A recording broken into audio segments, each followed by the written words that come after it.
Facebook live में आप लोगों का स्वागत है।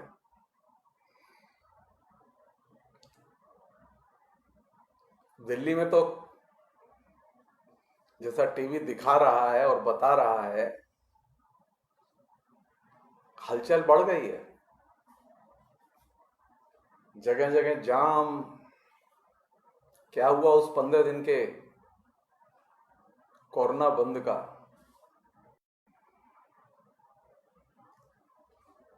पीएम साहब, आपकी दिल्ली, जिस दिल्ली में आप रहते हैं और जिस दिल्ली में अनेक स्पॉट हैं जहां के बस कोरोना ही कोरोना है। अगर टेलीविजन की न्यूज जो अभी दिखाई जा रही है वो सही हैं, तो ये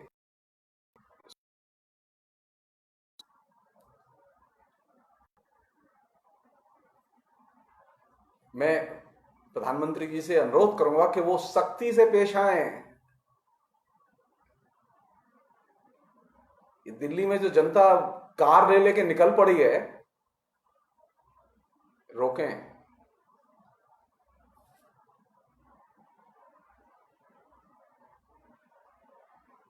हम लोगों ने आज कोरोना को देखें। टेलीविजन में दो ही ग्रांड रियलिटी हैं, महायथार्थ हैं। एक है पीएम मोदी का महायथार्थ और दूसरा है कोरोना का महायथार्थ।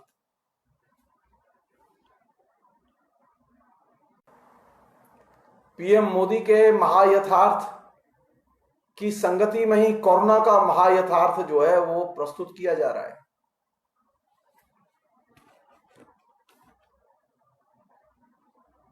टेलीविजन महायथार्थ आ रहा है और इसके जो नरेटिव आ रहे हैं हर चैनल में,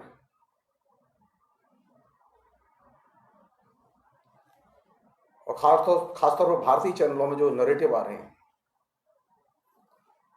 वो नरेटिव किस चीज की सूचना देते हैं, किस चीज का संकेत देते हैं? सिर्फ एक चीज का संकेत देते हैं, नो न्यूज, सिर्फ प्रस्तुति।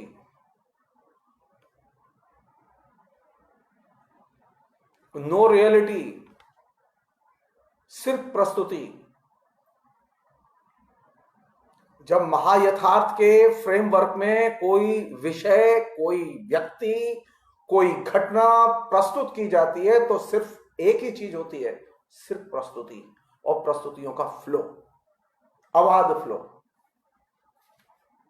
और हमारी जो टेलीविजन इंडस्ट्री है वो इस समय कोरोना के अबाध फ्लो में व्यस्त है, और मैं आज पूरा इसी पर ही कंसंट्रेट करूंगा। इसकी जो छोटे छोटे सिम्टम्स जो मुझे इंटरनेट से पढ़ के देख के समझ में आए, मैं उन्हीं को लेके बात करूंगा मैं आपसे थोड़ी बहुत।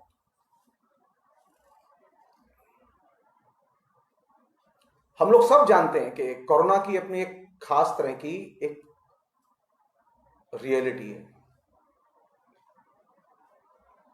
कोरोना की रियलिटी क्या है? कोरोना की रियलिटी गृह मंत्रालय की जो गाइडलाइन है वो नहीं है। कोरोना की रियलिटी वो नहीं दिखाए जा रहे हैं। प्रधानमंत्री की मीटिंगों के कवरेज आ रहे हैं, सेना के जरिए जो फूल माला बरसाई जा रही है वो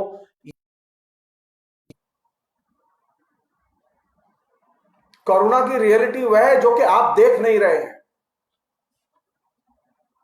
जब महायथार्थ के फ्रेमवर्क में चीजें पेश की जाती हैं तो उसकी ब्यूटी क्या होती है?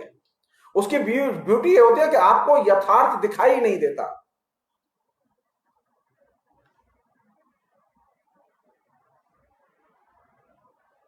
आप कोरोना तो देख रहे हैं, कोरोना की खबर भी देख रहे हैं। वो खबरें कौन दे रहा है? हर चैनल के पास एक रवीश कुमार है, और इस पूरे फ्लो में रवीश कुमार भी वही बनने के लिए आवश्यक है जैसे कि बाकी चैनल के एंकर हैं। खबर कहां मिलेगी? स्टूडियो में या स्पॉट पर? तो स्पॉट पर तो अधिकतर रिपोर्टर पहुंच नहीं पा रहे हैं।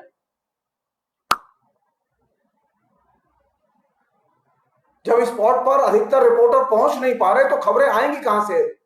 कौन सी खबरें आ रही हैं ये?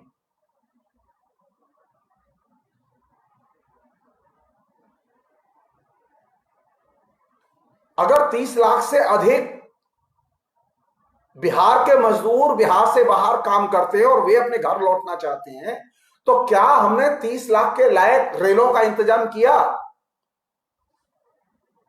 अरे साधारण सी गणित है, आप लगा के देखिए कि एक ट्रेन में कितने लोग आते हैं और कोरोना काल में कितने लोग चढ़ेंगे उसमें।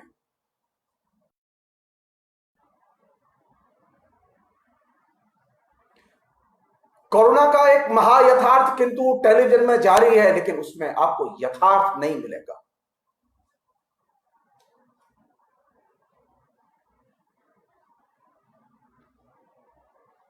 नरेंद्र मोदी का एक महायथार्थ टेलीविजन में जारी है पिछले 6 साल से, लेकिन उसमें आपको हिंदुस्तान का यथार्थ नहीं मिलेगा।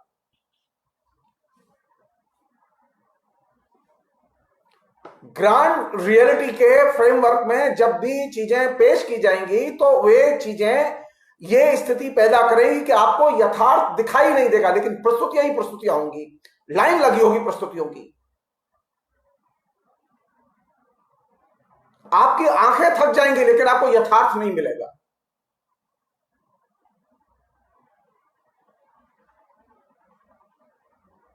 कोरोना की ग्रांड रियलिटी क्या है? खाली कुछ घटनाएं।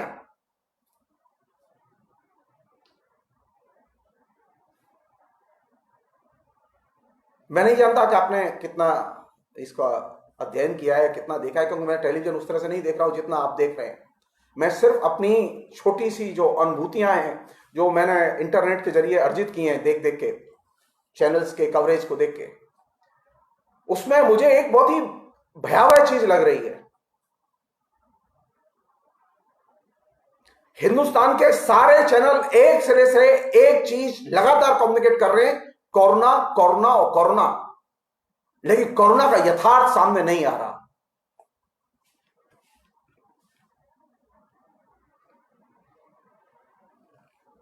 यानी कोरोना अब हमारे पास में एक फैंटेसी की तरह दाखिल हो रहा है, एक विजुअल्स की तरह दाखिल हो रहा है कोरोना।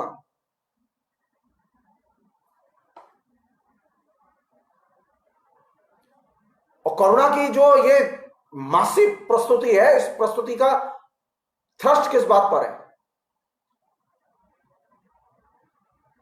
सामान्य लोग किस बात पर जोर दे रहे हैं? मीडिया किस बात पर जोर दे रहा है? अब सिर्फ एक चीज देखो जो सामने दिखाया जा रहा है, अतीत को भूलो। यह भी भूल जाओ कहीं हिंसा हुई थी, यह भी भूल जाओ कोई शाहीन बाग था, यह भी भूल जाओ जीडीपी जीरो हो गई, यह सब भूल जाओ। सिर्फ जो विजुअल्स दिखाए जा रहे हैं, जो ग्रांड रियलिटी दिखाई जा रही है, उस ग्रांड रियलिटी को देखो और एंजॉय करो। आपको अगर यह साधारण बात लगती है कि जो 8% जीडीपी थी वो अगर जीरो हो गई है, तो मुझे आपकी बुद्धि पर तरस आता है। क्या यह इतना आसान प्रश्न है कि हम कोरोना के ग्रांड रियलिटी यथार्थ में जो अस्पतालों का यथार्थ है उसे न देख पाए? मैं पहले भी एक बार कह चुका हूं कि टेलीविजन के लिए कोरोना एक रोमांटिसिज्म से अधिक कुछ नहीं महत्व रखता।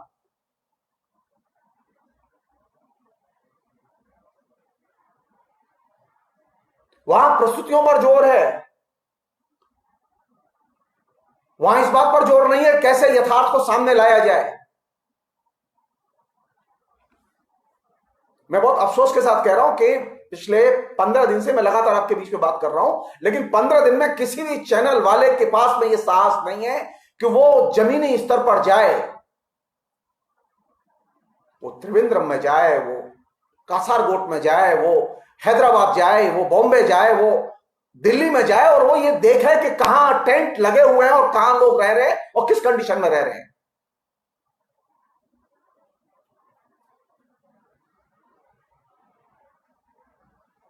नहीं, तो रियलिटी कैसे आएगी? रियलिटी कैसे आएगी? कौन सी रियलिटी है जो कोरोना की, जो हमें कम्युनिकेट की जा रही है? अरे भाई, जब रवीश कुमार से लेके पुण्य प्रसून वाजपेयी तक सारे लोग अपने घरों में बंद हैं, तो रियलिटी आएगी कैसे?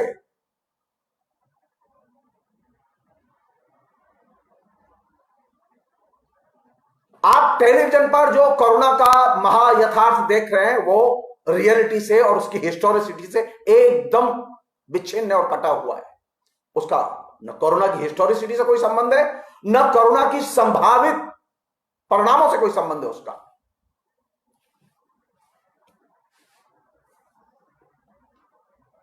क्या करें?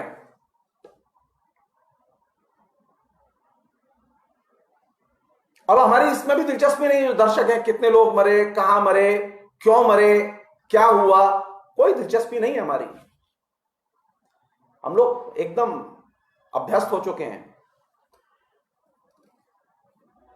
हम इसके लिए भी तैयार नहीं है कि सरकार जो कह रही है उसे समझें। सरकार बार बार कह रही है कि सोशल डिस्टेंसिंग मेंटेन करो, सरकार बार बार कह रही है घर से बाहर मत निकलो, लेकिन अभी जस्ट आप कब ब्रॉडकास्ट करने के पहले, ये बातचीत रखने के पहले, मैंने सुधा को फोन करके पूछा कि जरा टेलीविजन खोल कर देखो, मुझे बताओ जरा, क्योंकि मेरे पास कोई टेलीविजन नहीं है। मैं दंग रह गया जान के कि दिल्ली में बिल्कुल एकदम चारों तरफ जाम लगा हुआ है, ट्रैफिक ही ट्रैफिक है। और दारू की दुकानों पर तो इतना जाम है कि दारू की दुकानें बंद करनी पड़ी। प्रधानमंत्री जी, ये वायदा नहीं था, मैंने आपसे बार बार कहा है, ये बार बार मैंने रिपीट किया है कि आपका एडहॉक रवैया है, आप गंभीर नहीं है कोरोना को लेकर। आप सिर्फ किले पर खड़े होकर घोषणाएं कर देते हैं। आप ये देखने के लिए तैयार नहीं है कि घोषणाएं नीचे लागू हो रही है कि नहीं हो रही है। दिल्ली तो आपके कब्जे में है, और ये जो बजर बट्टू बैठा अरविंद केजरीवाल, ये आपका पट्टा है। ये आपकी दिन भर जय जय करता और आपकी तरह ही झूठ बोलता है।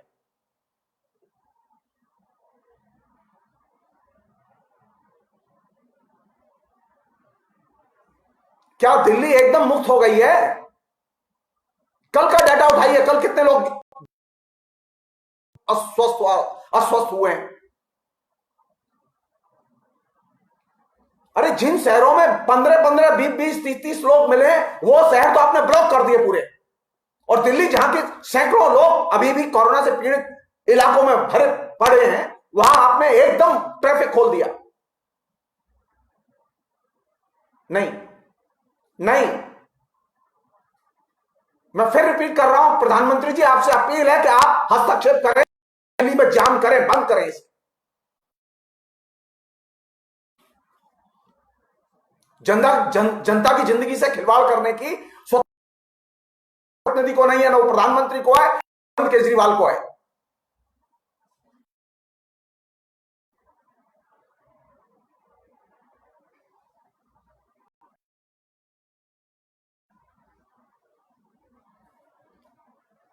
कारण क्या है कि आपने जो विजुअल्स आपने क्रिएट किए हैं मीडिया के जरिए, आपने जो ये दर्शकों के मन में जो एक भावबोध निर्मित किया है, उस भावबोध ने आपको एकदम निरंकुश बना दिया है। क्योंकि दर्शक जो है वो विजुअल्स रियलिटी नहीं देख रहे, रियलिटी नहीं दिखाई जा रही।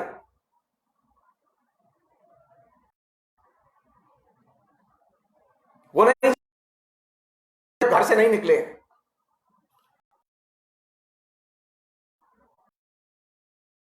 तो टेलीविजन भरे पड़े चित्रों से। मैं छोटा सा उदाहरण दे रहा हूं, मथुरा में 29 या 30 केस मिले खाली। मथुरा आपने एकदम तालाबंदी करके बंद कर दिया है। और दिल्ली में क्या मथुरा से भी कम केस मिले आपको कि दिल्ली खोल दिया है आपने? छोटे शहरों को आप बंद कर देंगे, वहां कोई दुकान नहीं खुलेगी, दूध नहीं, कोई जनरल स्टोर की दुकान नहीं, कोई पसारी की दुकान नहीं, और दिल्ली में शराब तक की दुकान खोल दी गई है। ऐसे ही कोरोना पर आपके प्रतिबंध लागू होंगे। यूपी में भी बीजेपी की सरकार है और दिल्ली में भी बीजेपी की सरकार है।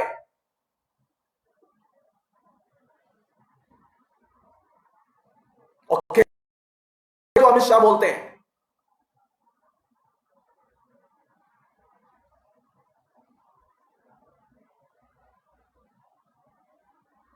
मैं फिर रिपीट कर रहा हूं, अगर नियम सख्ती से मथुरा में लागू हो रहे तो दिल्ली में उससे भी ज्यादा सख्ती से लागू होने चाहिए।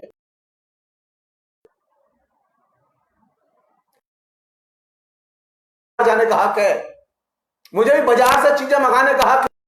ऐसा नहीं कि दिल्ली में रहने वालों को ही हक है, यह कानून नहीं है। इसका मतलब यह कि आप टेलीविजन पर रियलिटी देखते हैं, वह रियलिटी से उसका कोई संबंध नहीं होता, वह सिर्फ एकदम विजुअल होता है और एक विजुअल की प्रस्तुति देखते हैं आप। रियलिटी यह है कि नीचे जहां 15-15, 20-20 केस मिले हैं, वहां आपने शहर इलाके एकदम सील कर दिए, बंद कर दिए, और दिल्ली एकदम खोल दिया है। नहीं नहीं, तुरंत बंद किया जाना चाहिए दिल्ली को। यह नहीं हो सकता, ये दो तरह की चीजें नहीं चलेंगी। आप हिंदुस्तान में भी दो तरह का कोरोना बना देना चाहते हैं।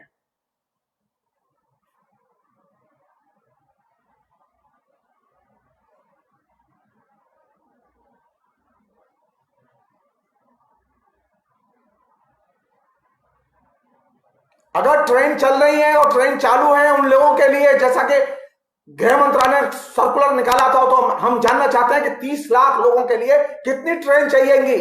आपने कितनी ट्रेन विभिन्न इलाकों में और शहरों में आपने फिक्स किए? क्या इसका कोई टाइम टेबल निकाला रेलवे ने? जी नहीं, आपने सिर्फ सिंबॉलिकली लोग लौट के जा रहे हैं।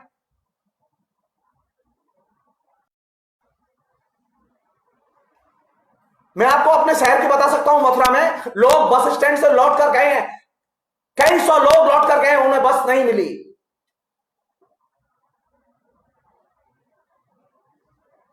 तो गृह मंत्रालय ने सर्कुलर किसके लिए निकाला था? सर्कुलर का मतलब यह है कि आप डिटेल्स में उसके ट्रांसपोर्टेशन का भी डिटेल्स में एक टाइम टेबल निकालेंगे कि ये टाइम टेबल है। ये खाली फोटो के लिए आ रही है, कुछ ट्रेन कहीं और से यूपी आ रही हैं। तकरीबन 30 लाख से अधिक लोग हैं। इन 30 लाख लोगों के लिए कितनी ट्रेन चाहिए, कितना समय चाहिए, यह टाइम टेबल बनाइए और बना के रेलवे दिखाए।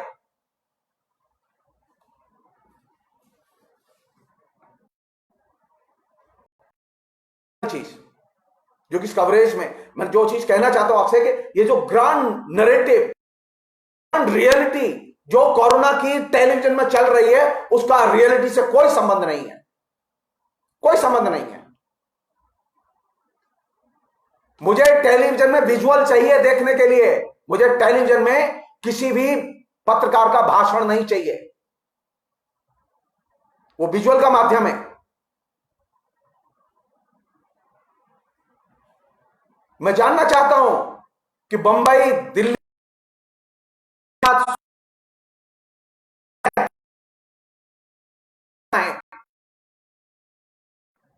वो नहीं है, वो नहीं है। तो आपकी महायथार्थ प्रस्तुति मानी जाएगी। प्रस्तुति का मतलब समझते हैं आप? सिर्फ प्रस्तुति, उसमें लेना देना नहीं है।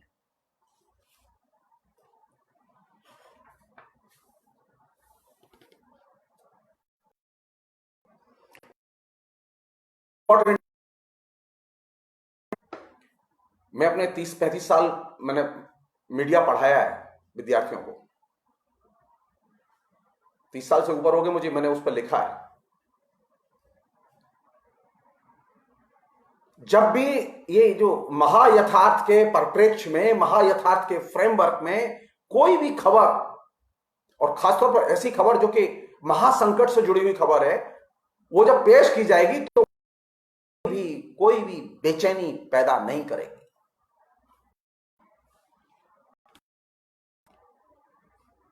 क्योंकि अब जो भी कम्युनिकेशन है वो वर्चुअल कम्युनिकेशन है।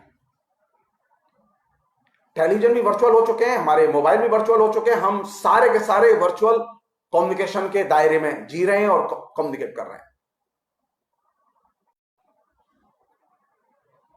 तो वे खबरें जो आप कोरोना की देखते हैं, वे खबरें आपको बेचैन नहीं करती, वे आपके अंदर प्रेरणा भी पैदा नहीं करती और वे आपके अंदर परिवर्तन की इच्छा भी पैदा नहीं करती। ये मीडिया की अपनी एक अंत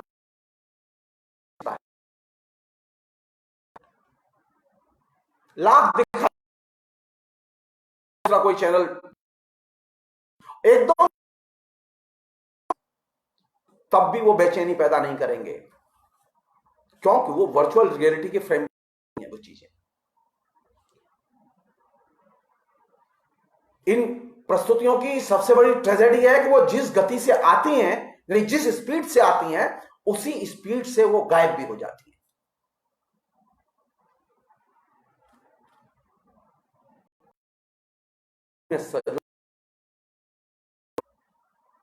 अब जस्ट गैस करके देखिए, अब गैस करके देखिए 5 दिन पहले आपने टेलीविजन पर कौन सी प्रस्तुति देखी थी जो आपको याद हो प्राइम टाइम में? ऐसी 5 प्रस्तुतियां सोचिए आप। तो आपको कोई चीज याद नहीं आएगी, क्योंकि वर्चुअल रियलिटी के पैराडाइम की, ये वर्चुअल टेक्नोलॉजी की ये ब्यूटी है कि आप कोई चीज स्मृति में सजो के नहीं रख सकते, और जिसे स्मृति में सजो के नहीं रख सकते उसको लेकर आप बेचैन भी नहीं होते। जितनी देर देखते हैं उतनी देर आप आस्वाद करते हैं, और उसके जितना जो ही बंद, आपका आस्वाद भी बंद, आपकी चिंताएं भी बंद, और आप भूल जाते हैं।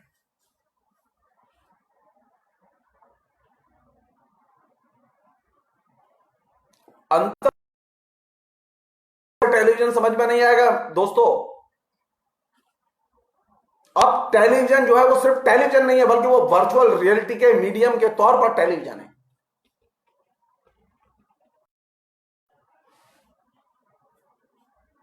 तो जब आपसे कहा जाता है कि 40 लाख लोग लौटना चाहते हैं, किसी चौराहे पर 30,000 लोग, जब पता चलता है लाखों लोग घर से निकल दिए घर जाने के लिए, होती जस्ट खबर की तरह लगती है वो।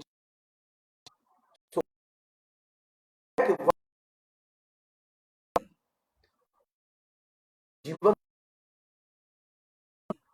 आपके अंदर परिवर्तन की इच्छा नहीं पैदा करती, आपके अंदर हस्तक्षेप की इच्छा नहीं पैदा करती, सिर्फ एक चीज पैदा करती है। मैंने आपसे शुरू में कहा था 2 ग्रांड रियलिटी चल रही हैं, 2 महायथार्थ चल रहे हैं। एक महायथार्थ वह है जो पीएम मोदी का है, और दूसरा महायथार्थ जो अब शुरू हुआ है, 40 दिन से ऊपर हो गया, जिसको कोरोना हम कहते हैं। ये दोनों के कोरोना के ये सामने कि मोदी की बातों से भी आप बेचैन नहीं होते, आपका दिल नहीं दुखता, आपको कभी गुस्सा नहीं आता, आप सुनते हैं, देखते हैं, जस्ट लिव इट।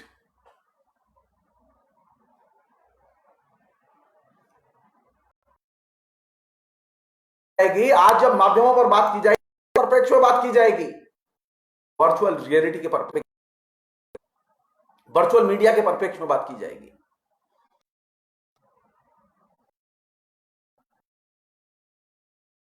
पूरे फ्रेमवर्क में के लीजिए अपने लिए, तो उससे समझ में नहीं आएगी। की सरकार की मुसीबत क्या है, आपको ये समझ नीचे पॉलिटिकली क्या फील कर रहे हैं, समझ में नहीं आएगा बंगला क्या फील कर रहे हैं लोग।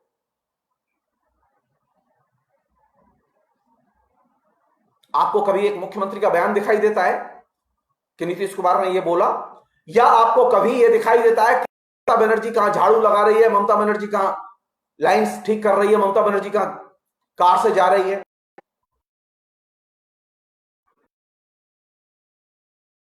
टेलीविजन के जो वर्चुअल मीडिया की जो प्रस्तुतियां हैं, उनमें आपको राजनीतिक अच्छा, आप मेरी बात पर विश्वास ना हो तो आप थोड़ी सी देर के लिए मेरी तरह सोच के देखिए। पिछले 40 दिन में आपको क्या हिंदुस्तान का पॉलिटिकल यथार्थ समझ में आया कि क्या स्थिति बन गई है हिंदुस्तान में?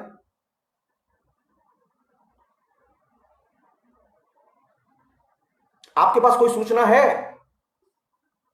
भारत सरकार ने कोई मिनिमम सूचनाएं भी जारी की? एक साधारण सी चीज पूछ रहा हूं मैं आपसे,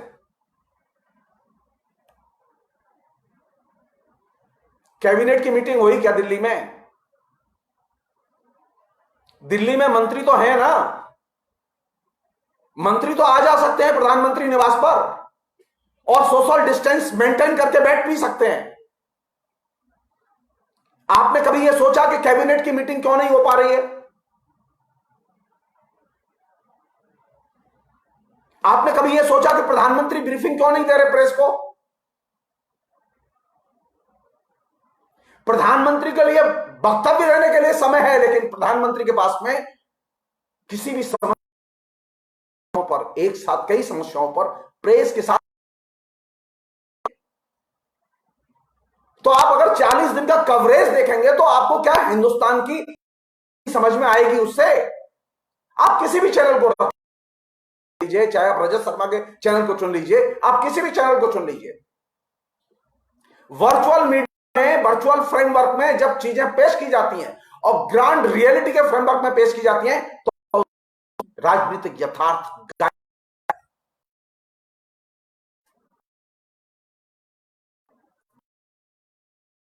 कुशल हैं, कुशल हैं, सारे लोग सकुशल हैं, लेकिन अकुशल अगर कोई है तो वह व्यक्ति है जो कि हम साधारण आदमी कहते हैं, जिसे जिसके जीवन में तबाही चल रही है अभी, जिसकी कोई खबर नहीं है, जिसके पास कैमरा नहीं पहुंचा है अभी।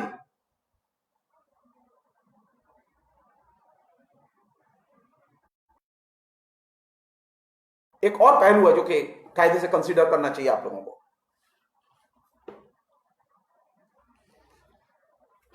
ये जो हमारे जो प्रधानमंत्री साहब हैं ना, जिनके हिसाब से अभी टेलीविजन चल रहे हैं, जिन्होंने एक ग्रांड रियलिटी का अपना शो बनाया हुआ है और वो चल रहा है, उसी ग्रांड रियलिटी के फ्रेमवर्क में कोरोना का शो भी चल रहा है।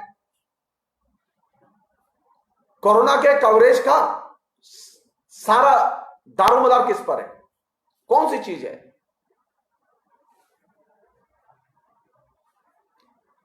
सारा दारोमदार इस बात पर है कि प्रधानमंत्री ने जो गाइडलाइन जारी की हैं, जो गृह मंत्रालय ने गाइडलाइन जारी की हैं, जिनको कि प्रधानमंत्री ने बार बार आके बोला है, उन बातों का अगर आप पालन कर लेते हैं तो कोरोना से कोई जोखिम नहीं है। कोरोना के साथ आप आराम से हैप्पीली जी सकते हैं।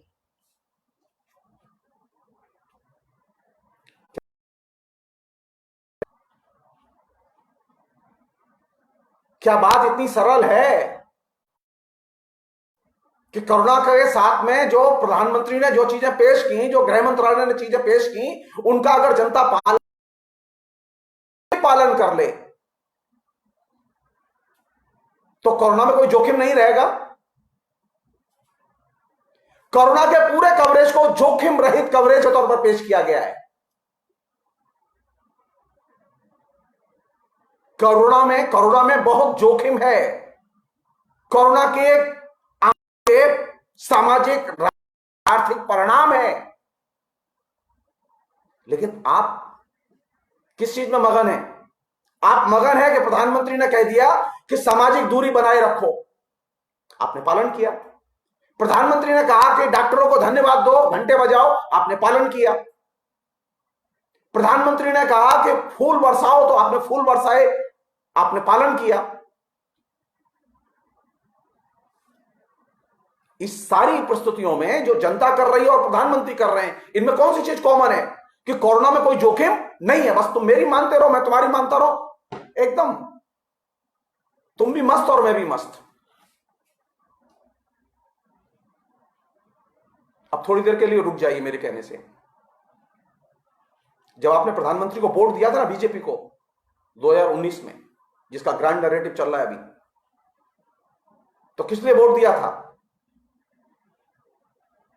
आपसे कहा गया वोट दो, सोचो मत क्या परिणाम होंगे नरेंद्र मोदी को चुने जाने के, इसके बारे में विचार मत करो। यही आपके जेहन में उतारा गया था कि आप सोचो मत, कोई जोखिम के बारे में मत सोचो। क्या करेंगे हम, किस चीज के बारे में सोचें? वोट दो और सिर्फ यह सोचो कि हार हुई या जीत हुई। अरे आप जिसे वोट दे रहे हैं उसके आप वोट देते समय यह तो सोचेंगे कि उसकी जीत का क्या परिणाम निकलेगा और उसकी हार का भी क्या परिणाम निकलेगा। तो पहले भी आपके जेहन में यह चीज बिठाई गई कि वोट देना एक जोखिम भरा काम नहीं है, बल्कि जोखिम रहित काम है। तो आपने वोट दिया, बहुत इजीली वोट दिया। आप जैसे वोट देते हैं सामान्य तौर पर वैसे ही वोट देके घर आ गए। मैंने तब भी लिखा था जिस समय वोट देके आप घर आए थे, मैंने वो पोस्ट शेयर की भी की।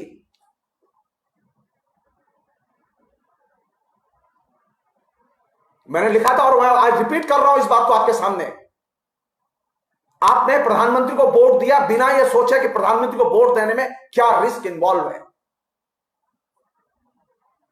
आप लगातार इसी दृष्टि से सोचते रहे हैं कि जीतना महत्वपूर्ण है, प्रधानमंत्री की जीत के क्या परिणाम निकलेंगे, क्या असर होंगे, यह महत्वपूर्ण नहीं है, प्रधानमंत्री का जीतना महत्वपूर्ण है। तो प्रधानमंत्री जीत गए। नजर जोखिम पर थी। मैंने कहा था छोड़ेंगे। एक साल नहीं हुआ। परसों फेसबुक ने जो मेमोरी में आता है ना, उसने बताया मुझे कि आपने ठीक कहा था। मैंने शेयर किया आप लोगों को, टाइमलाइन पर देखिएगा। महायथार्थ का कवरेज जब भी आता है तो वह जोखिम रहित फ्रेमवर्क में आता है। इसलिए आपको यह कभी भी रिस्क समझ में नहीं आती, आप रिस्क पर बात नहीं करते, सोचते नहीं है। और यही वह जगह है जहां पर कि आपके साथ में जा रहा है, आपको गुलाम बनाया जा रहा है और आपको एक तरफ भेड़ की तरह हाँका जा रहा है।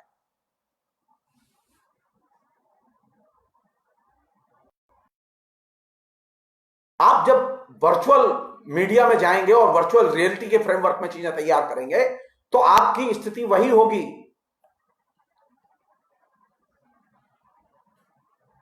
जो प्रधानमंत्री की है, आप भी जोखिम रहित होंगे। मैं आपसे भी बात कर रहा हूं ना, कोई रिस्क है कि नहीं है? सोचूं तो रिस्क है, नहीं तो कोई रिस्क नहीं है। एक अन्य चीज,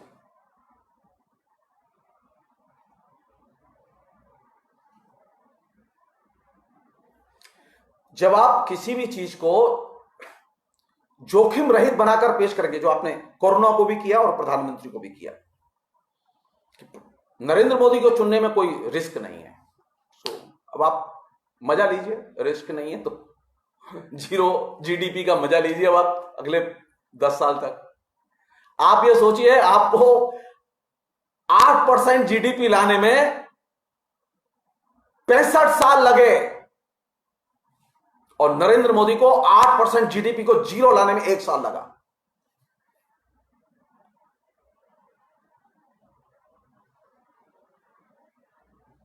आप कोरोना के जो जोखिम रहित कवरेज है, जिसका कि आप आनंद ले रहे हैं,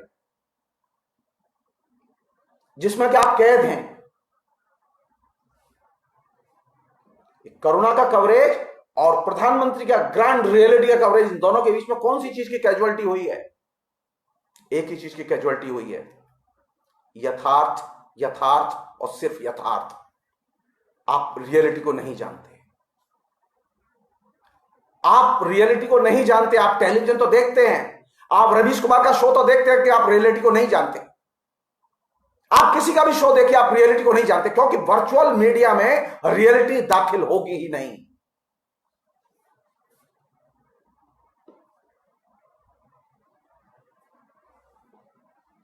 आप किस में व्यस्त हैं? आप मीडिया प्रस्तुतियों में व्यस्त हैं। आप रवीश कुमार को या दूसरे किसी भी व्यक्ति को जब देखते हैं तो आप, वो मीडिया प्रस्तुतियां हैं, वो रियलिटी नहीं है।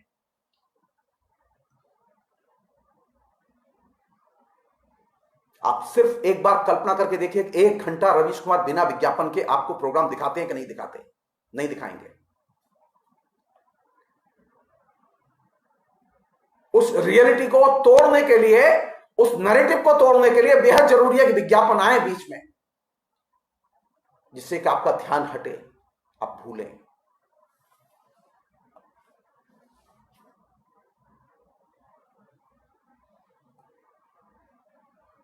और जब आप महायथार्थ के दायरे में आप कवरेज प्रस्तुत करेंगे तो इसमें छिपाना, सेंसर से, और ये जो क्या नाम है इसका, जो एंकरों का जो बड़बोलापन है, ये कॉमन चीज होगी। यही चीजें जो है उसके उस ड्रामे का हिस्सा है, उसकी प्रस्तुति का हिस्सा है। और जब आपके पास में ग्रांड रियलिटी के फ्रेमवर्क में, अब आपने 40 दिन तो आप कवरेज देखा ना, अब तो आप ये नहीं कह सकते कि आपने नहीं देखा है। किंतु मेरे पास कोई टीवी नहीं है, मैंने पिछले 6 साल से रिलीजियसली टीवी नहीं देखा है। ऐसा नहीं कि मैं पिछड़ गया हूं समाज में, ऐसा नहीं है, मैंने नहीं देखा। जब आप ग्रांड रियलिटी के संदर्भ में और वर्चुअल प्रस्तुतियों के संदर्भ में चीजें आएंगी तो एक और घटना घटेगी। आप प्रचार और वायदे यानी प्रोपेगेंडा एंड प्रॉमिस के बीच में अंतर नहीं कर सकते। आप कल्पना कीजिए कि आपसे प्रधानमंत्री ने क्या प्रॉमिस किया था और क्या प्रचार किया है, याद करके देख लीजिए। किसी अगर टेलीविजन प्रस्तुतियों में अगर प्रधानमंत्री आपकी पकड़ में आ जाए तो देख लीजिए, प्रधानमंत्री ने कोई प्रॉमिस ही नहीं किया। प्रधानमंत्री की अभी तक जितनी 5-4 जो भी प्रस्तुतियां आई हैं, जो भाषण आए हैं, उसमें प्रधानमंत्री ने किसी भी चीज का कोई प्रॉमिस हिंदुस्तान की जनता से नहीं किया है। उन्होंने सिर्फ प्रचार किया है। आप प्रधानमंत्री से ये नहीं कह सकते कि प्रधानमंत्री जी आपने फलां स्पीच में ये वायदा किया था, आपने पूरा नहीं किया। प्रधानमंत्री ने पिछले जो जीता किया आपसे, वो प्रचार कर रहे थे खाली, आपने कभी ध्यान ही नहीं दिया। मीडिया ने लक्ष्मण रेखा है, प्रचार होता है और एक प्रॉमिस होता है, प्रचार और प्रॉमिस के बीच नष्ट करते, प्रचार और प्रॉमिस के बीच का फर्क ही भूल गए आप। आप महान हैं, आप सब समय टीवी देखते हैं, आप बहुत बड़े सामान्य तौर पर ही नहीं, बहुत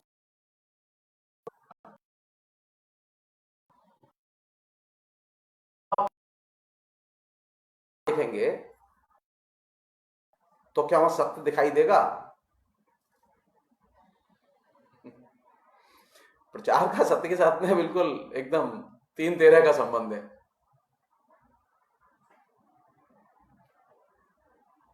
तो जो टेलीविजन आपके बीच में प्रचार कर रहा है वह टेलीविजन आपको सत्य नहीं दिखाता। तो दूसरी कैजुअलिटी किसकी होगी? पहली कैजुअलिटी हुई यथार्थ की, दूसरी कैजुअलिटी होगी सत्य की। तो टेलीविजन देखते समय, टेलीविजन के बारे में बात करते समय आप यह तक नहीं समझ पाते कि अब न्यूज कौन सा है और इसमें प्रचार कौन सा है। जब से नरेंद्र मोदी जी आए हैं, उन्होंने न्यूज और प्रचार दोनों को एकदम गट्टे-मट्टे कर दिया है। अब न्यूज गायब है, खाली प्रचार रह गया है।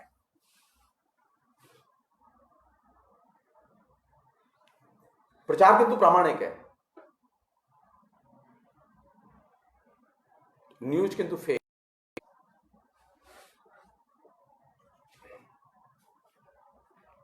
और ये टेलीविजन पर है,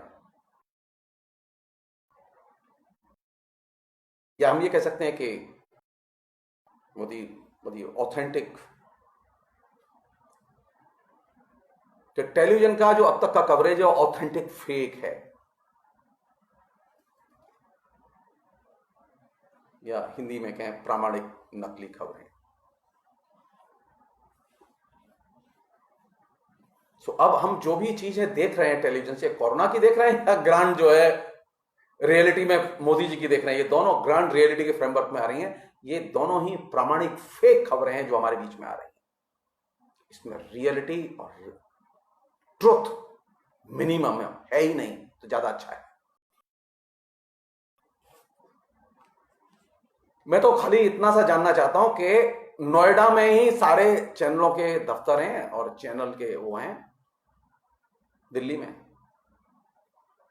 वो खाली नोएडा का कवरेज करके दिखा दें।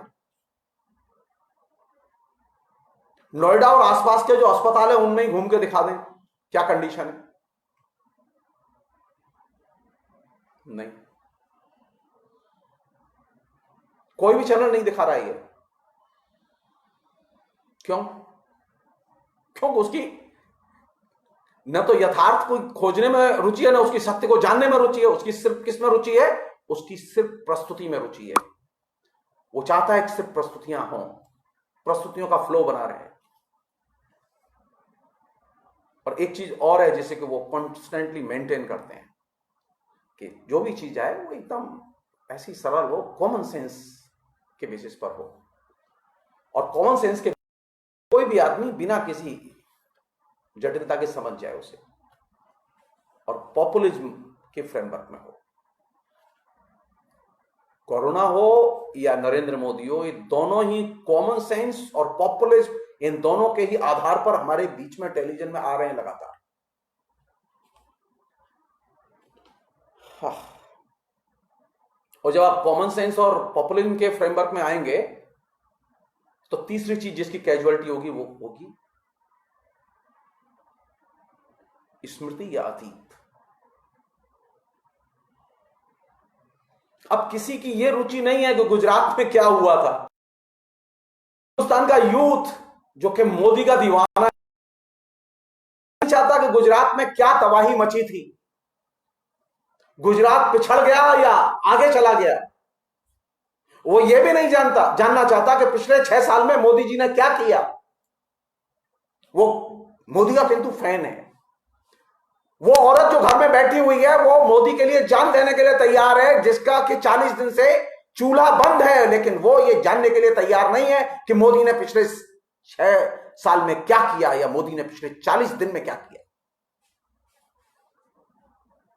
तो अब जो सबसे ट्रेजिक घटना घट रही है वो क्या घट रही है? तीसरी कैजुअलिटी किस चीज की हो रही है? कॉमन सेंस और पॉपुलिज्म के आधार पर जब चीजें पेश की जा रही हैं तो इसमें तीसरी चीज हो रही है, अब किसी भी चीज के बारे में अतीत जानना नहीं चाहते आप। किसी भी चीज को हिस्टोरिकल प्रोसेस में देखना नहीं चाहते आप। सरकार के पास पैसे नहीं है, ये पैसे एक दिन में तो स्थिति नहीं पैदा हुई ना, तो क्या चीज जानेंगे हम? आज अगर सरकार के पास पैसे नहीं है तो इसका मतलब यह है कि हम पिछले 6 साल का हिसाब लेंगे कि नहीं लेंगे, ये जानने की कोशिश करेंगे कि नहीं करेंगे। लेकिन ये जो टीवी का दर्शक है इसकी कोई दिलचस्पी नहीं है अतीत में।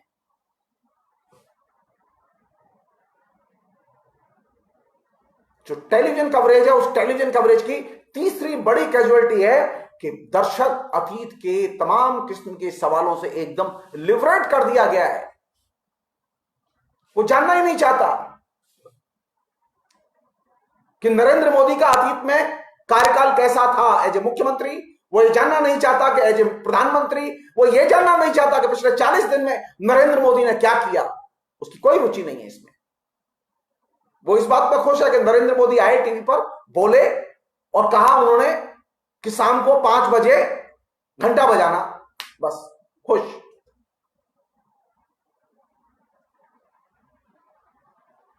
तो ये जो मीडिया का जो कवरेज है, इस कवरेज किस तरह का एक वातावरण बना रहा है, ये किस तरह की चीजें हमारे साथ कर रहा है।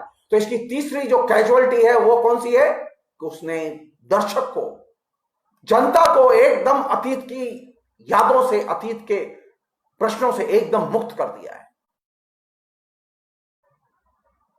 और लाइन कौन सी है? लाइन एक ही है, जो बेस लाइन है जो चल रही है हमारे भीतर, मीडिया ने कम्युनिकेट कर दी है। वो अतीत को भूलो, भविष्य को देखो। क्या चलाते रहो, अतीत को भूलो और भविष्य को देखो, चलाते रहो, भविष्य नरेंद्र मोदी ने यह कहा था कि नोटबंदी लागू करते समय यह कहा था कि भविष्य में आप देखिएगा कितना काला धन पकड़ूंगा। पहले भी यही कहा गया कि जो कुछ होगा सामने, भविष्य में देखो सामने परिणाम आएंगे, परिणाम नहीं आए। यह वायदा किया गया था कश्मीर में आतंकवादियों की कमर तोड़ दी जाएगी, लेकिन कमर नहीं टूटी। हां, एक काम जरूर हुआ, आतंकवादियों के हाथों सेना के सैकड़ों जवान मारे गए, काले धन की कमर नहीं टूटी। जो बार बार कहा जा रहा है, अभी भी कहा जा रहा है, कोरोना के प्रसंग में भी कहा जा रहा है, अतीत को भूलो, ये 40 दिन में क्या हुआ इसे भूलो, भविष्य की सोचो, कल क्या करोगे इसकी सोचो। अरे कभी आप ये सोचिए, क्या दोनों पैर कभी नहीं चल सकते? नरेंद्र मोदी चल के दिखा दे टेलीविजन पर, हम जान लेंगे। अमित शाह चल के दिखा दे दोनों पैर फेंकते हुए आगे। मानवीय विकास की गति और एक कदम आगे। अतीत को भूल के आप भविष्य में नहीं जा सकते। अतीत को भूल जाओ, पिछले 6 साल में जो कुछ हुआ है भूल जाओ, क्योंकि अब महामारी आ चुकी है। अब देश को ऐसे नहीं खड़ा होगा पैर पे, अब तो देश तो बैठेगा। देश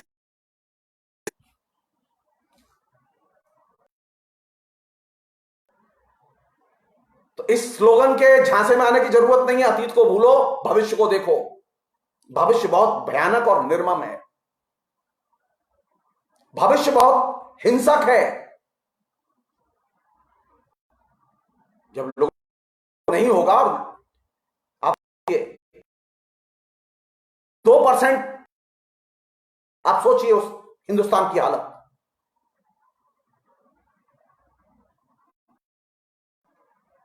लेकिन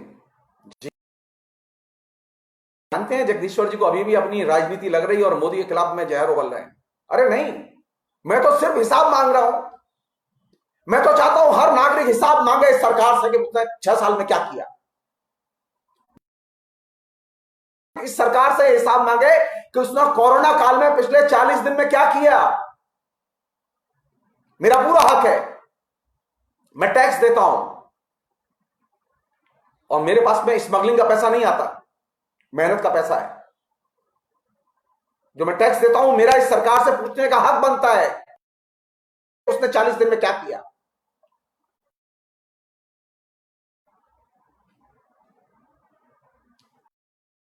सोच के नहीं रह सकता कि अतीत को भूलो और भविष्य को देखो।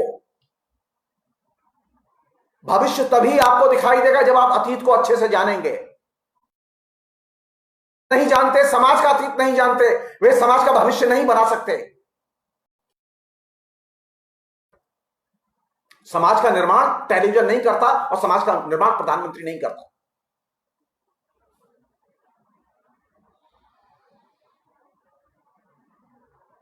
समाज का निर्माण वे लोग करते हैं जो मेहनत का श्लोक हो।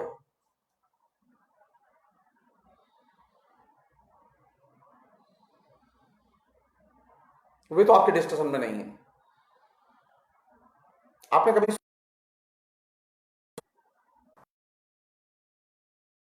कोरोना के प्रसंग शेयर करना चाहता हूं, और वो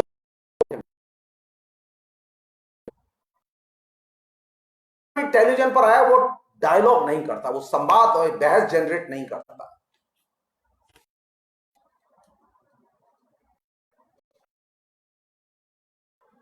ये जो महायथार्थ के फ्रेमवर्क विशेषता है कि वे संवाद नहीं करते। करके देख लीजिए,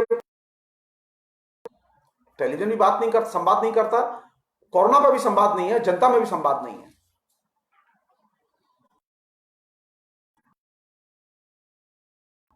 जब आप संवाद नहीं करेंगे तो क्या करेंगे आप? वहां जो दिखाया जा रहा है, जो पेश किया जा रहा है, उसे सिर्फ आप रिसीव ग्रहण कीजिए और ग्रहण करके चुपचाप देख के रवीश कुमार या फिर अपने दूसरे काम पे लग जाना। डायलॉग मत करना। हम सर्वे करें कि जो लोग रवीश कुमार का शो देखते हैं वे क्या 10 लोगों से बात भी करते हैं रवीश कुमार के शो पर? जी नहीं। आपने ये सोचा ही नहीं कभी कि जो आप शो देख रहे हैं, जो टेलीविजन पर आप कवरेज देख रहे हैं, वह कवरेज आपके अंदर डायलॉग की जो आपकी जो लक्षण है, आपकी जो विशेषता है, जो एक मानवीय विशेषता है, आप वह उसका अपहरण कर लेता है। आप सिर्फ इतना कहते हैं रवीश कुमार का शो देख लेना। अरे नहीं, थोड़ा रुक के रवीश कुमार ने क्या कहा है, क्या बताया, इसे बताओ तो सही, डिस्कस तो करो। किसी एंकर ने अपना प्रोग्राम पेश करते हुए क्या कहा है, क्या डिस्कस किया है, उस पर डायलॉग तो करो। तो महायथार्थ के फ्रेमवर्क में जब चीजें आती हैं तो वे चीजें आपके संवाद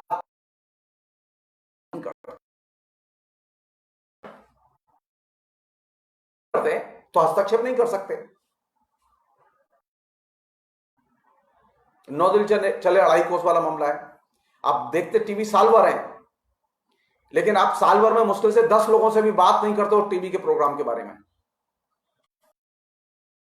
हस्तक्षेप भी नहीं होता। बुतलू है वैसे ही बुतलू बने रहते हैं। चाहे अर्णव गोस्वामी का शो देखिए, चाहे राजदीप सरदेसाई का शो देखिए, आप किसी का भी शो देखेंगे, क्योंकि आप संवाद नहीं करते।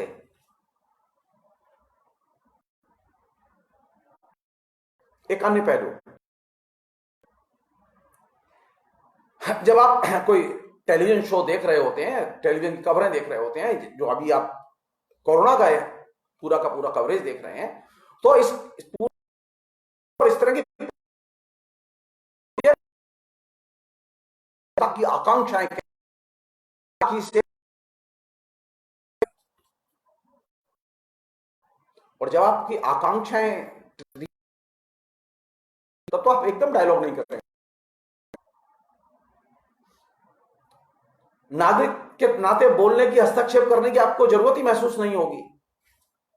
पहले स्थिति यह थी कि अखबार में खबर छपती थी, हम लोग आपस में विवाद करते थे, पढ़ते थे, पूछते थे, बोलते थे, डिस्कस करते थे। और अभी स्थिति है कि हम हजारों खबरों को रोज अपनी आंखों से जाते हुए देखते हैं, टेलीविजन पर देखते हैं, इंटरनेट पर देखते हैं और पर देखते हैं, लेकिन उस पर कोई बात नहीं करते। तो आपको कोई हस्तक्षेप नहीं होता, तो आप कैसे होंगे? जब आप हस्तक्षेप नहीं करेंगे और खाली कैसे होंगे? आप गुलाम होंगे। और टेलीविजन के कवरेज ने हमें गुलाम बनाया है, क्योंकि वो डिक्टेट करता है, आप डिक्टेट नहीं करते। आप टेलीविजन बंद करके भी, टेलीविजन नहीं देख के भी आप डिक्टेट नहीं कर सकते, क्योंकि आप बात नहीं कर रहे।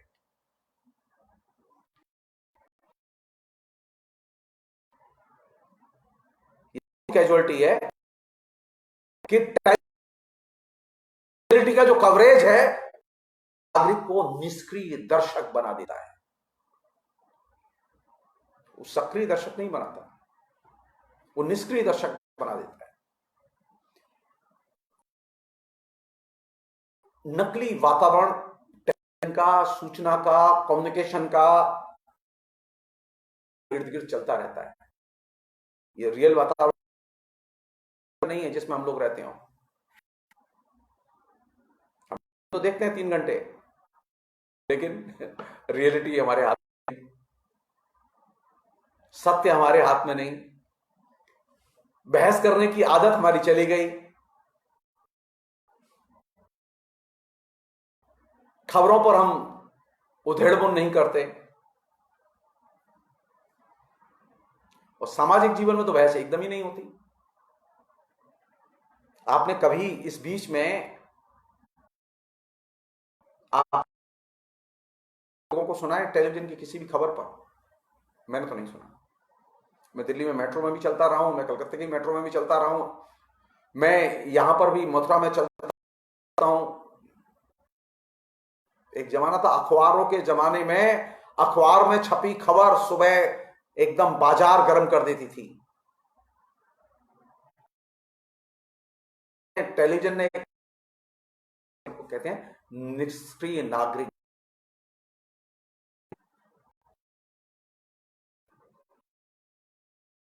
ये जो टेलीविजन है, इस टेलीविजन की ये जो कोरोना का कवरेज है, ये जो नरेंद्र मोदी का जो महायथार्थ का कवरेज है, इसकी खूबी यह है कि ये नागरिक की स्वायत्तता और उसकी सत्ता को अस्वीकार करता है।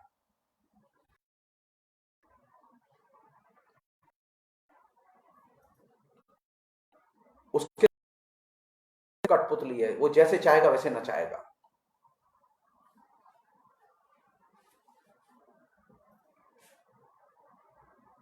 और इसके जरिए पांचवी चीज और महत्वपूर्ण चीज जो कम्युनिकेट हो रही है वो ये कि तकनीकी हमारी है।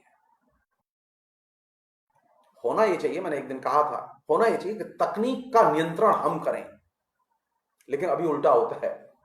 अभी तकनीक हमारे जीवन का नियंत्रण कर रही है, अब टेलीविजन हमारे जीवन का नियंत्रण कर रहा है।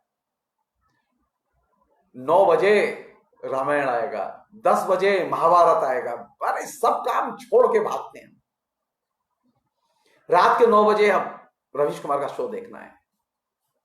कौन नियंत्रण कर रहा है? जो आखिरी चीज, जो महत्वपूर्ण चीज, कि अब आप टेक्नोलॉजी को नियंत्रित नहीं करते, आप टेलीविजन को नियंत्रित नहीं करते, बल्कि टेलीविजन या कम्युनिकेशन की टेक्नोलॉजी आपको नियंत्रित करती है और वह कठपुतली की तरह आपको नचाती है।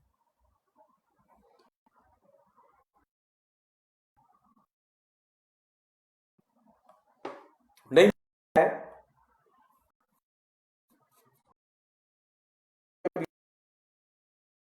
है और कोई इशू नहीं है। इस दिन के कवरेज ने सिर्फ एक काम किया है, कोरोना को उपभोग की वस्तु बना दिया है। खाली जैसे और भी बहुत सारी उपभोग की वस्तुएं हैं जिन्हें हम टेलीविजन खाते हैं, कोरोना को भी हम उपभोग की वस्तु के तौर पर ही खा रहे हैं। और उसने एकदम जाम, कोरोना जाम। टेलीविजन पर सिर्फ एक ही चीज है, वो है कोरोना जाम। ट्रैफिक जाम जैसे होता है, ऐसे अब कोरोना जाम। आप सिर्फ कोरोना का उपभोग कर सकते हैं, हस्तक्षेप नहीं कर सकते। कोरोना पर जरा आप देखिए, इतने लाइव आ रहे हैं अभी फेसबुक पर, इतने लाइव आ रहे हैं, इतने समझदार अच्छे लोगों के लाइव आ रहे हैं। आप देखिए कि वहां कितने लोग हैं जो कि क्रिटिकल कोरोना के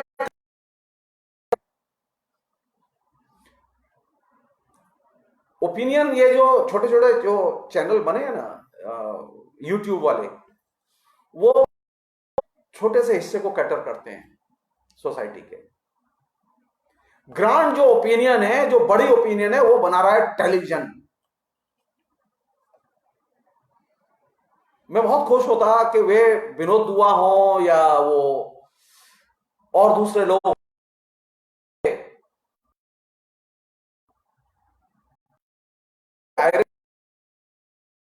जो समझदार लोग हैं, कहां हैं वो चाहे वर्षा दत्त हो, चाहे वो विनोद दुआ हो, चाहे वो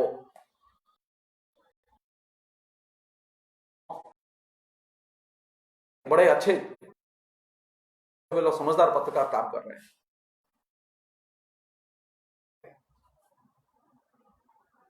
चैनल नहीं है,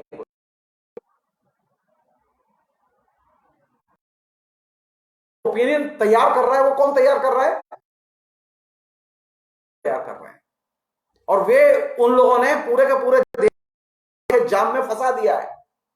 और कोरोना के जाम में जब देश फंसा हुआ है, तो वह सिर्फ अब कोरोना का उपभोग कर रहा है।